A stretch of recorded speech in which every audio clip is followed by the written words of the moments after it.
குடும்பத்துல பிரச்சனை வருமா? நிச்சயமா வரும். வாக்குஸ்தானம் இல்லையா? ம்.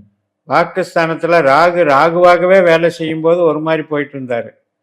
அது மோனோபொலியை அடக்கி ஆண்டுகிட்டு இருந்ததுன்னு வச்சுக்கலாம். ராகு அப்படி வச்சுக்கலாம், பாசிட்டிவா எடுத்துக்கலாம். ஆனா செவ்வாய் நட்சத்திரத்துல வரும்போது ராகுக்கும் செவ்வாய்க்கும் ஒரு முரண்பாடு இருக்கு.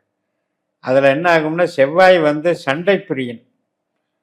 அதாவது வலுக்கட்டாயமா ஒரு வாக்குவாதத்தை நடத்தியே தீருவேன் அப்படின்னு இது பண்றது.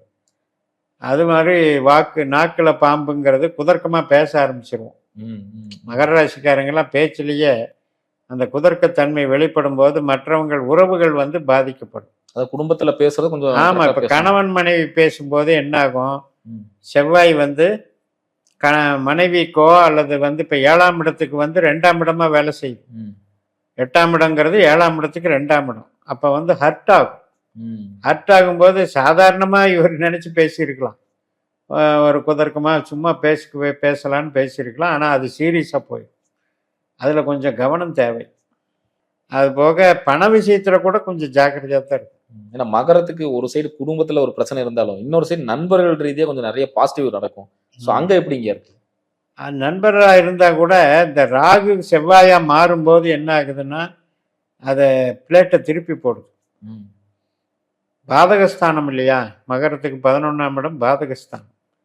அதனால அந்த இது நல்லதுன்னு நினைச்சுதான் பண்றேன், ஆனா கெட்டதா முடியுதே அப்படின்ற சிச்சுவேஷனை கிரியேட் பண்ணிக்கிட்டே இருக்கு. அந்த இடத்துல ஒண்ணு ஏமாற்றம் இல்லைன்னா பொருள் சார்ந்து இருக்குங்களா, அகம் சார்ந்து இருக்குமா? பொருள் சார்ந்த ஏமாற்றம் இருக்கு. 2ஆம் இடம் பின்வாங்குதுன்னு எடுத்துக்கோங்க. ராகு சொந்த நட்சத்திரத்துல இருக்கிற வரைக்கும் பலம். ம், இப்ப ரிவர்ஸ்ல வருதுன்னா வக்கரமாகுது. ம், பின்வாங்குதுன்னா 2 காலி பண்ணுதுன்னு அர்த்தம். ம். அப்ப இவங்க என்னன்னா ஒரு கடந்த காலத்துல ஒரு பணம் கொடுத்திருந்தாலும் அது இப்ப கேட்டாலும் பிரச்சனை ஆயிரும். பிரச்சனை ஆயிரும், சண்டை வந்துடும். ம், கடன் சார்ந்து சண்டைகள் வரும். கொடுக்கல் வாங்கல ஏற்கனவே கொடுத்த கடன் தான், அதை கேட்க போகும்போது பெரிய சண்டையா மாறிடுது.